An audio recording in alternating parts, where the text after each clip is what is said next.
All right. Welcome back to No Filter MMA. This, of course, is your boy BJ back with another, I guess, fight prediction, if you want to call it that. Because, this fight right here is going down. This fight right here is going down this week. And this fight is interesting because now this is like a big test for Natalia Silva. So, I know I've had questions about Natalia Silva. I've had questions about Natalia Silva's cardio. I've had, like, Natalia Silva does this thing, like, as the fight goes on, she starts to get real, like, jumpy and jittery, with whatever's going on, like, like striking and stuff. She kind of gets jumpy and jittery, and the power kind of goes away. Like, she stops, she's less effective as the fight goes on because she gets kind of skittish in a way. I'm not sure if that's the right word or if that's the right observation, but it's like she kind of gets skittish as the fight goes on. And I'm excited to see what Natalia Silva does because a lot of people are talking a lot about Natalia Silva. A lot of people are praising Natalia Silva and are, especially her and Karine Silva together. A lot of people are excited to see what those two can do in the division. But this is a real test here.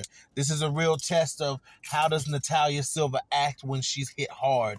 How does Natalia Silva react to, being, standing across the cage from somebody like Jessica Andrade?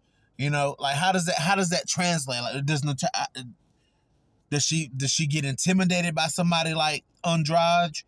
Like, does she get, will the presence of Andrade and the threat of Andrade affect the performance of Natalia Silva? That's a legit question. And these are answers that's going to get answered. Now, we know up at flyweight, really strawweight or flyweight, but really up at flyweight, Jessica Andrade's power is it's there.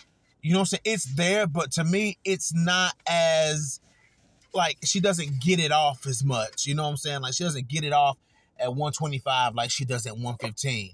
Because, look at the fights with, Mackenzie Dern. Look at what she's hit these girls hard. But even though she's beat up girls like Lauren Murphy, she hadn't really knocked anybody out at 125. Like, has she really? Maybe she's gotten one or two. She knocked out Katlyn Chookagian. I get that. But the power to me is more evident at 115 because they're smaller girls. Now, you up here at 125 with somebody that can bam like Natalia Silva, things may be different. But what we can see is that Jessica Andrade can take a punch too. She can take a punch too, and it takes a lot of punches to get Jessica Andrade off her game. Look at how many punches she absorbed from Erin Blanchfield, how many hard, straight punches Erin Blanchfield was able to land, and Andrade just kept coming. Look at how Mackenzie Dern was landing those sharp, fast strikes on Andrade, and Andrade was, still coming for Mackenzie Dern. But that, but Natalia Silva to me is a little more devastating, maybe. She's a little more, especially early on, she can put a lot of damage on a fighter, early on in the fight. So I'm excited to see who can get it off first. Now, Andrade has tendencies to sit back and wait sometimes, like she did against Valentina. Sit back and wait and then allow her opponent to do things to her. But it's gonna be crazy to see how Andrade. It's actually not gonna be crazy because Andrade has been the shorter fighter in a lot of her fights. So she knows how to get in there and close the distance. I just want to see how Natalia Silva's gonna react. Does she have the same kind of composure as Erin Blanchfield to stay in there, to stay in the pocket? And give back what she's eaten, because Erin Blanchfield gave it back to her. Erin Blanchfield gave it right back to her. So, it's going to be interesting to see how this fight plays out. A lot of implications. I think this is a low risk, high reward, high risk, low reward fight for Jessica Andrade. And I think it's a high risk, high reward fight for Natalia Silva. So I think it's more riding on Natalia Silva.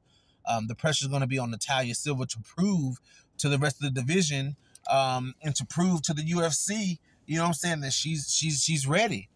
To prove that she's ready. Who does she fight after this? who does Natalia Silva fight after this?